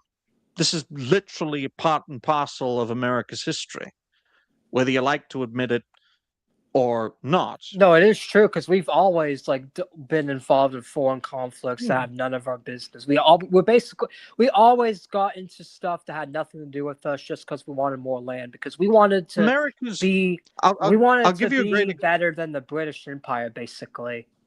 I'll give you a great example: the Barbary pirates, right? One of the earliest foreign interventions America conducted, and it was in the Mediterranean. It was in Libya, right, which was under the control of the Ottoman Empire. The Ottoman Empire didn't really have much of a navy, so they supported piracy, for better or for worse. And the Barbary pirates were the most effective, and they were based in Libya. So the United States launched a naval conflict against the Barbary pirates in the Mediterranean in the early 19th century, in 1805, while the Napoleonic Wars were raging in Europe. So the British and the French, the Spanish, they couldn't do fuck all about the Barbary pirates because they were busy killing each other. By modern standards, going from America to Europe in the 19th century would be like America going to the moon to stop the Chinese from conquering it. That's the equivalency there. Call me crazy if you want, but going halfway across the world to stop people who could cause you problems was something America did in 1805 and in 2026. So tell me how much America has changed in that time. It has, but the premise of foreign intervention has been one of the core things that has never changed throughout the history of the United States. You know what's the only difference between then and now is then we did foreign intervention for ourselves. Even like you can argue if it was beneficial or not, but we did it for ourselves. Now we're doing it for another foreign nation. We're not even doing it for ourselves anymore. It was bad in the beginning, but it's basically worse because we're not even doing foreign intervention for our own selves or our own interests anymore. I would agree with that, Triton, if 9 million Jews didn't live in the United States, because America is Israel and Israel is America. And if you believe in that concept, a lot of America's interventions in recent decades make a lot more sense. It does, but I still refuse that concept, and I know they're trying to make that concept because that's the thing. In my state alone, they literally have a law where if you criticize Israel or hold a "fuck Israel" sign, they will put you in jail for 5 years. And it's like, the fuck? I thought this was the land of the free. Our freedom of speech is being butchered in the interest of Israel. That's why, I think, around 40 states or so have like if you boycott Israel, they will arrest you. Yep, and there's a reason for that, because you guys, I don't know if you guys are old enough to remember apartheid South Africa, but not just America, but most of the world boycotted apartheid South Africa. Only 2 nations didn't. Well, actually 3, but one of them collapsed in the late 70s. But only 2 didn't, and it was Britain and Israel. Israel learned a lot from apartheid South Africa in more ways than one. Okay. Israel learned a lot from apartheid South Africa, and one of the things they learned was boycotting works.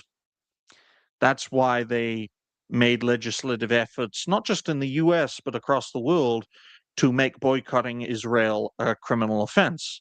Because boycotting South Africa, which was one of Israel's few allies throughout the 20th century, they learned from their former allies and their experiences. But again, not a lot of people know that.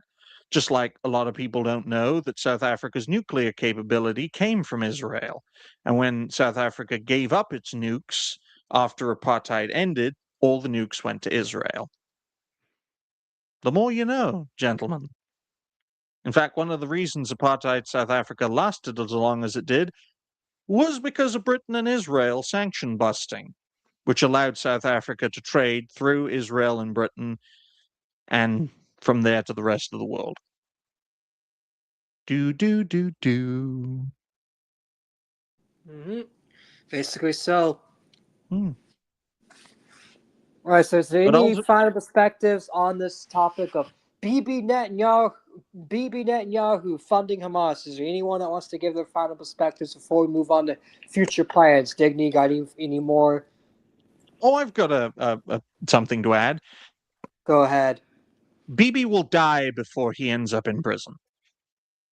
Likewise with anyone who faces corruption charges, because that's how they either kill themselves or if he doesn't die before then, he'll go to a foreign country that will protect them. Because that's the thing, you gotta understand. Someone like Bibi Netanyahu has so many governments bought under him. He could literally just either go to the U.S. or go to one of these other smaller governments that he's bought out and hide there, and no one would even know.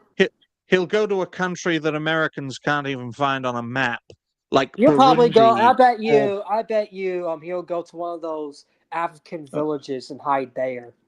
Well, whether it's Burundi or Bhutan or the Solomon Nigeria. Islands. Because he has ties to Nigeria, he has ties to a lot of those African countries. Yeah. Because in a globalized world, leaders can go from country to country, populations can't. Nope. As simple as that. But I'd welcome panel perspectives, not just on this topic, but on previous topics, if you have any questions or points to raise. Does anyone have any final thoughts on anything before we go ahead and go to the future plans? Honestly, it's been a good show today because these topics are really good. Everyone, Dan, even Robbie, you, we had really great perspectives on this stuff. And honestly, this is real life stuff people should be worrying about because this stuff is real life. Yeah, don't be shy, My guys. thought is that it's also being as an excuse to butcher the rights of the people because the people are pretty much a force to be reckoned with. And then it's not just about supplying these foreign countries and doing their interests. It's also as an excuse to put in a authoritarian surveillance state and strip people of the power of what they were supposed to have. Absolutely. Absolutely. I mean, China's surveillance state, for example, would not exist without the United States' occupations of Afghanistan and Iraq, because we in the West used surveillance systems on Iraq and Afghanistan, that same technology we use in our social media to this day, and the Chinese stole that technology and used it on their own people. So no, is they it didn't even sell it. Actually, Israel sold our tech secrets to China no, a lot and stole. Russia. No, Chinese don't buy shit from Israel; they steal it. The Chinese, especially, are known for copyright infringement because they don't believe in copyright as a concept. I think the Chinese stole because Israel did sell our secrets to the Russians, but they didn't sell to the Chinese. I think the Chinese got it from the Russians. Yeah, the Chinese don't like Israel. They don't. They in fact, do they not. blame... In fact, China, they don't even recognize Israel as a state. They recognize Palestine. No. They call it Palestine. That's how much they hate Israel. They literally say, no, that's not even Israel. That's Palestine. Because they blame Jews for the Chinese century of humiliation when the European powers bitch-cucked what was back then Imperial China, and then later the Republic of China, which is what Taiwan is known today. The Red Chinese consider Taiwan to just be a colony of America, just like North Korea considers South Korea to be a colony of America, and China and North Korea collectively believe Japan is a colony of America. Because let's face it, guys, if the United States didn't have a military presence in the Pacific, then Japan, South Korea, Taiwan, the Philippines, even countries like Australia and New Zealand would all be under the thumb of the Red Chinese, because they are the great power of that region. Now you know why America cannot be America first. Now you know why America can't be isolationist, because Europe would be Russian, the Pacific region would be Chinese, the Middle East would not be Israeli, it would either be Turkish or Iranian, because even Saudi Arabia, it literally exists because of the Western powers destroying the Ottoman Empire and installing the House of Saud into Saudi Arabia. So that now you know why the United States has a military presence almost everywhere. You guys, Americans, are funding the status quo for the last, how long has it been? 81 years. If you stop funding that collectively, then the world's going to look a lot different, whether you like it or not. Choice is yours.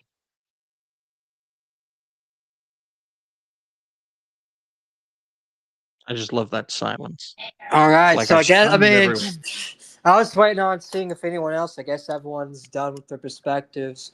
Well, before we end the show, we'll go ahead and get future plans, starting with myself, because I wanted to give a few updates. Work now.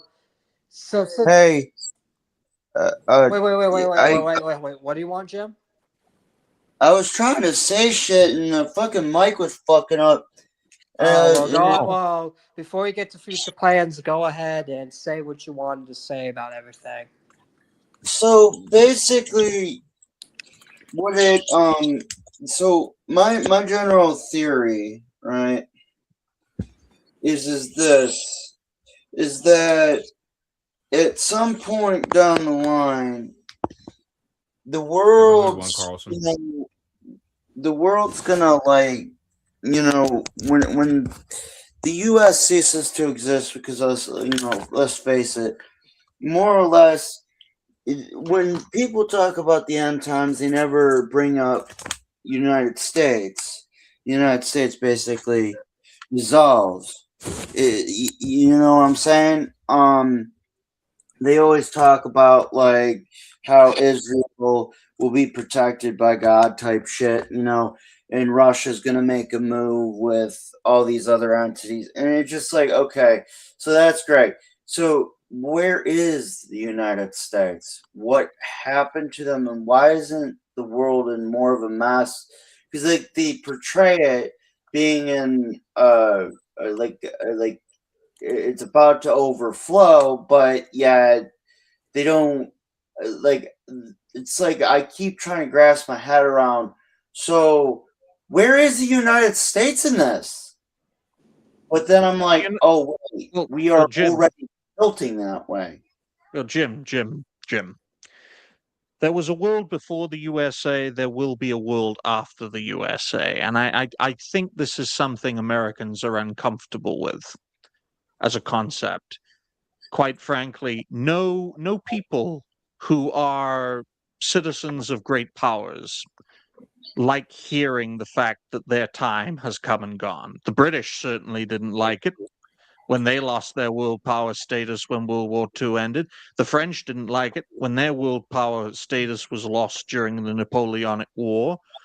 And the Romans didn't fucking like it when their empire was literally gang raped in two by the barbarians in the north. Ultimately, the United States has existed for 250 years, over 80 years as a superpower, 20 years as a hyperpower. Quite frankly, you've peaked. You've peaked. I mean, 250 years is a long time. That's a good run, but nothing lasts forever. No, it doesn't. That's the In problem. the Soviet Union didn't even last 80 years. So, Nazi Germany didn't even last 15 years. So it's a good The problem is that the United States is willing to go to great lengths to preserve that title of being a super nation, superpower, hyperpower, as you put it, and it's costing lives and rights. Yeah, well, the Soviet Union killed millions of their own people to become a superpower. Look where it is today. Gone. Yeah, damn shame. Look at how many Germans lost their lives to turn Germany into a superpower. How long were they a superpower for? 2 fucking years. From 1941 to 1943. I know this may be shocking to some viewers, but this is the coil of history. Every nation, every people have their time to shine, and ultimately they fade away. Such is life. And you live your lives. You've probably had moments in your life that are fantastic and other moments in your life that are utter shit. Likewise with nations. Because that is how human beings develop, evolve, and improve. They do well, they peak, they get arrogant off of being peak, then they fuck up, then they collapse, then they have to rebuild. Or if they don't do it, then future generations who lived during that period will have to do it. It's how we live, whether we like to admit it or not. In America's case, America is an artificial nation, quite frankly. You could say the same for Britain. Britain's an artificial nation. Britain is made up of England, Scotland, Wales, and Ireland, of which it only controls Northern Ireland. The United States, what was the United States before the USA? It was British America, French America, Spanish America. And before that, it was run by a bunch of spear chuckers who went, woo, and didn't do fuck all. There will be Americans after the United States. Now, whether it'll be a California Republic, Texan Republic, Floridian Republic, New England Republic, or Canada and Mexico just split you in half, I don't know. But what I do know is there was a world before the USA, and there will be a world after the USA. There was a world before Israel, there'll be a world after Israel. Just like there was a world before the Soviet Union and a world after the Soviet Union. All great nations, all great peoples rise and fall, and maybe they rise again. I don't know. But I think Iran is going to be the straw that breaks America's back, whether you want to admit it or not. This is going to be based off of a quote I heard, but the tree of liberty must be refreshed from time to time with the blood of patriots. And I do patriots and tyrants. Yeah. And I felt that was pretty much said as to preserve the country of America and the values. But it seems that now all that tree of liberty, the only blood that's feeding it is of patriots, and tyrants aren't being held accountable. And it's withering away the tree because it needs to be a perfect balance of the both. It is unfortunate to say it must happen. Well, yeah. And you tell that to the French. Tell that to the French, whose patriots wiped out the royal family only to make Napoleon a monarch. Tell that to the Chinese, who underwent a cultural revolution wiping away its tyrants only to become exactly the same as what it is today. There is such a thing as permanent revolutions. What you're describing, Robbie, is a permanent revolution, in a sense. The tree of liberty must be satiated with the blood of patriots and tyrants alike. Well, that sounds like a permanent fucking revolution. The Chinese tried that within not just our lifetimes, but the lifetimes of our parents and grandparents. You could say it did some good, but it also killed tens of millions of people. So this is why in politics, I will say one likewise with thing life, about China is if they don't stop killing the women babies, they're going to have a massive sea fest of men's. Okay. So they'll just import them from Korea or Vietnam or Laos or Cambodia or Thailand or the Philippines or Burma or Mongolia or Xinjiang or Tibet or the countless other nations and peoples who look exactly like the fucking Chinese, the sharp-eyed cunts. All I'm gonna say, if you say something about a Japanese or a Chinese, it doesn't matter. Any Asian person, and you get it wrong, they're gonna fucking rip your head off. Also, now I'm not allowed in many different Chinese or any other, country because I have now very wrongly said very nasty things about China. Oh yeah, go fuck yourself, Winnie the Pooh. Okay. You're welcome. I'm You probably say I'm one Chinese, of the few. I'm from Cambodia. Oh, Stupid American, and you're not still knowing basic alive? geography. And you're still alive? By the way, God just damn. to let...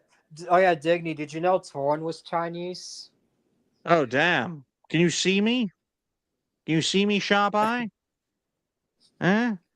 But yeah, if you are going to offend the Orientals, it's good to know their countries, cultures, and practices. I'm one of the few content creators out there in the West who doesn't like Japan. That may surprise some viewers, but let's face it. That surprises me. Yeah, it is quite surprising until folks realize that Japan isn't allowed to be its own nation, because if it did, it would be one of America's greatest enemies. I was gonna Literally, say. I mean, we literally Japan is basically bomb on Asian Hiroshima, America at this so yes. Robbie makes a great point. At this point, Japan is American Asia, but that doesn't make it its own nation with its own people and culture and way of life. Japan's constitution was practically written by Americans.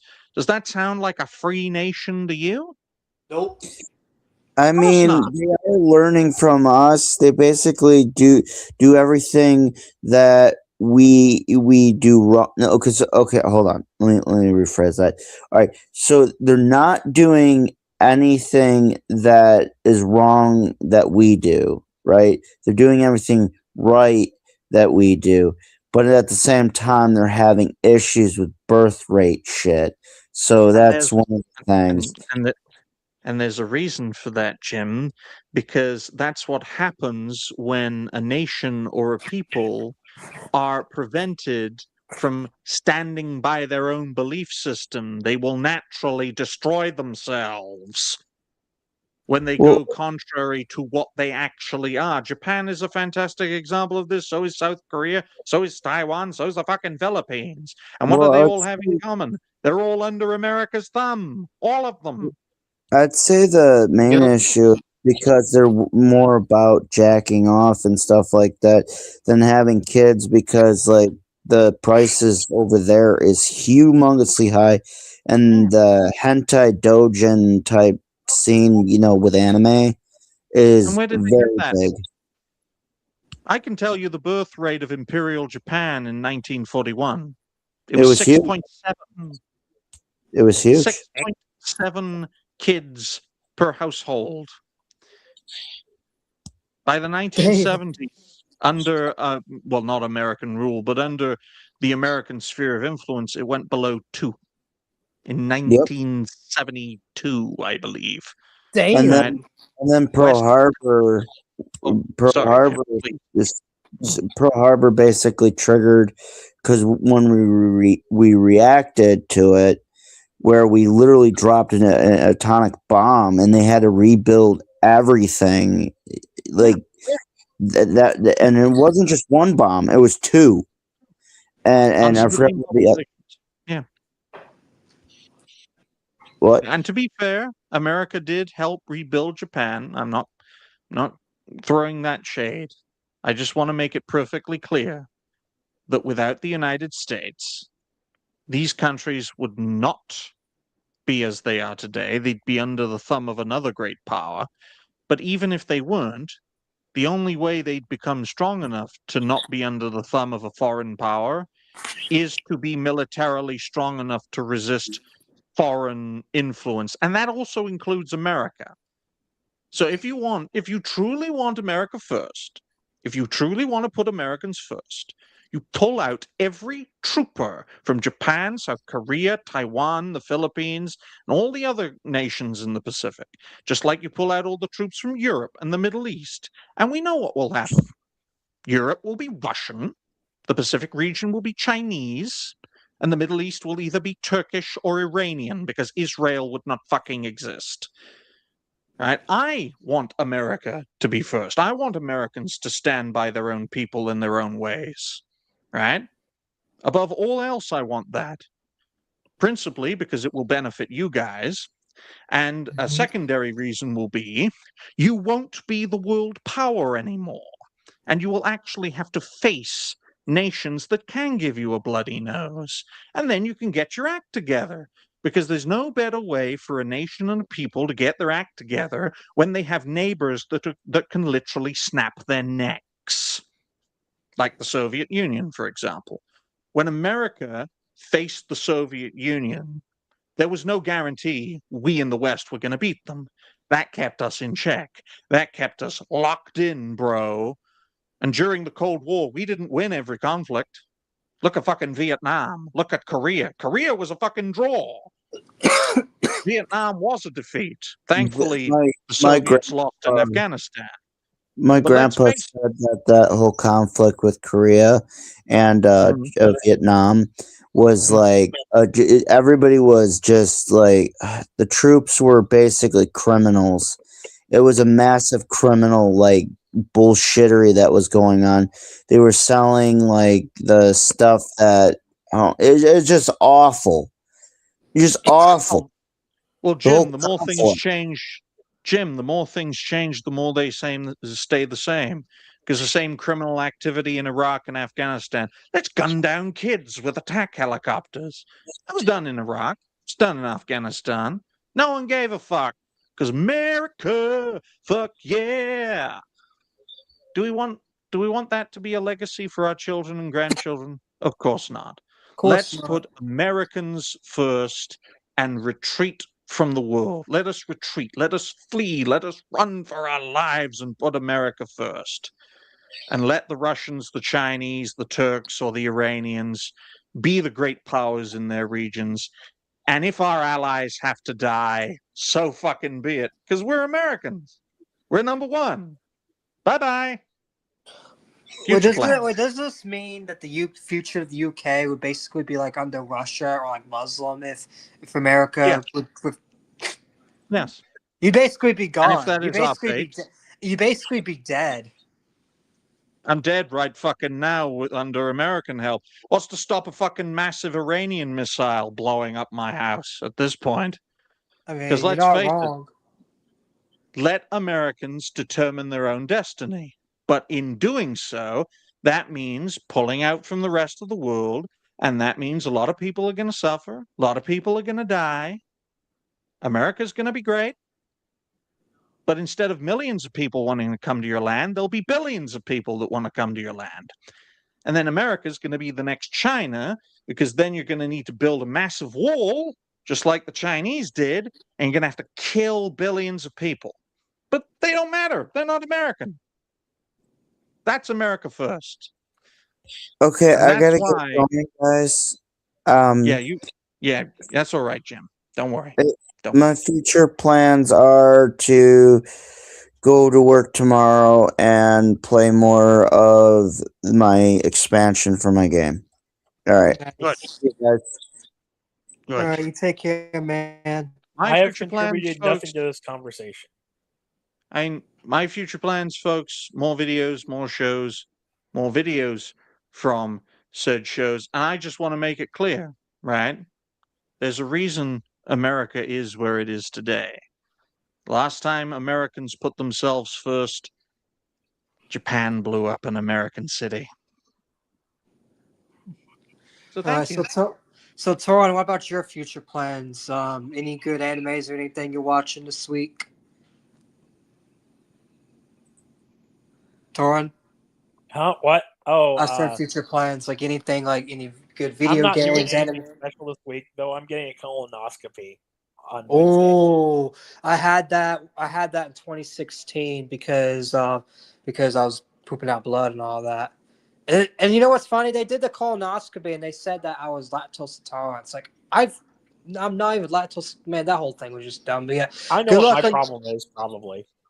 Bro, or wait, don't tell me you have to do the pre-shit where you have to drink that disgusting medicine. Probably, though. Oh we'll my see god! if I get it. When I did that, I literally wanted to. I didn't even drink all the medicine because it was so nasty, and it's just, bro. I'm just gonna let you know. Good luck to you on that. That was the most I heard this story before, so yeah, I know. Yeah, good luck to you on that. That shit just gonna, that was not fun. Like that happened. That literally happened 10 years ago, and I still remember it like it was yesterday. Just cause it was like, wow, most disgusting shit I ever drank. Yeah. But yeah, I guess that's it. Thank you to Digny, Torn, and all the panelists, Dan, Jim, and everybody, and thank you to people in chat. Shout out to Muffin, Patrick, Carlson, Jay, all these people coming. And yeah, so right now we're gonna go ahead, sign out, hit the like button, share the stream if you enjoyed the stream. If you dislike the stream, hit the like button anyways, because dislike button is gone. It's been me, your boy Triton, and I'm gonna go ahead and get an intro song out.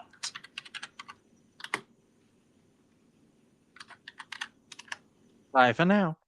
Bye for now. Once I get this pulled up.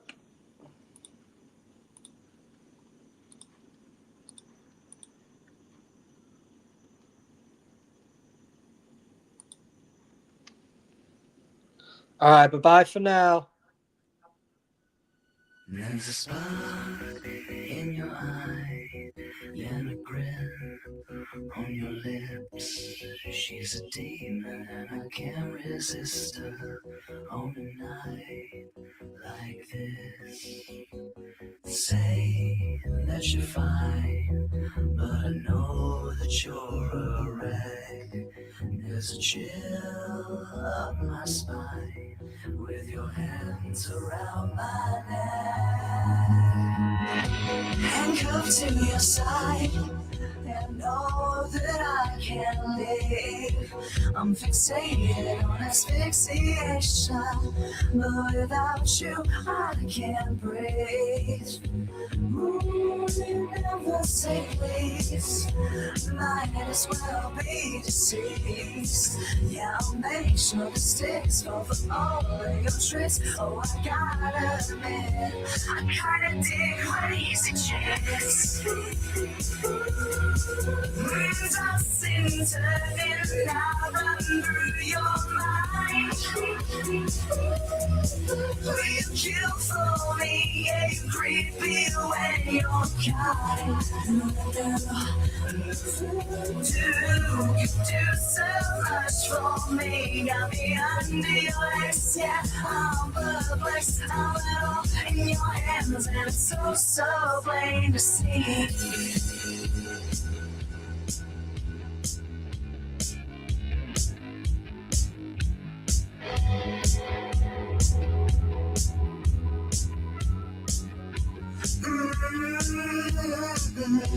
This must be a sign that I'm going insane. Cause you're on my track with your knife to my back and your laugh inside my brain. Yeah, I can never say no. Your sanity's off the show. Yeah, I'll take all your kicks, the hi-hats and the clicks. It's another quick fix. You're trying to dig crazy chicks.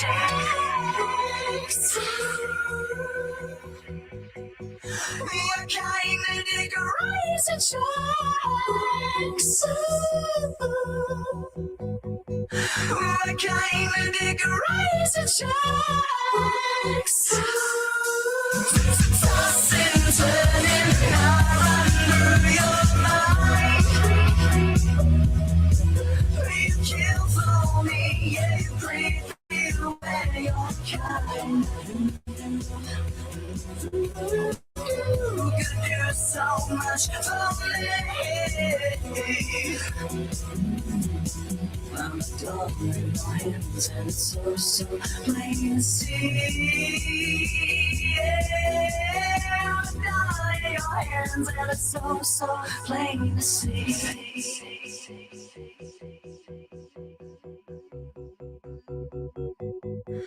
Yeah,